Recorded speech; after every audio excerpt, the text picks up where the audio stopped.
Tahanan Polres Waikanan, Polda Lampung yang melarikan diri dengan cara menjebol kamar tahanan dengan menggunakan gergaji.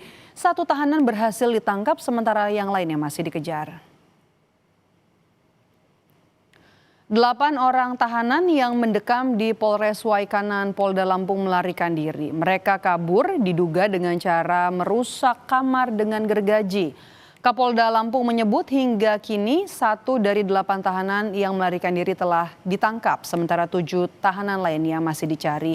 Ia juga mengimbau para tahanan yang kabur untuk menyerahkan diri dan meminta keluarga yang mengetahui keberadaan tahanan kabur untuk memberikan informasi. Sementara penyidik Bitpropam Polda Lampung masih menyelidiki kronologis kaburnya para tahanan.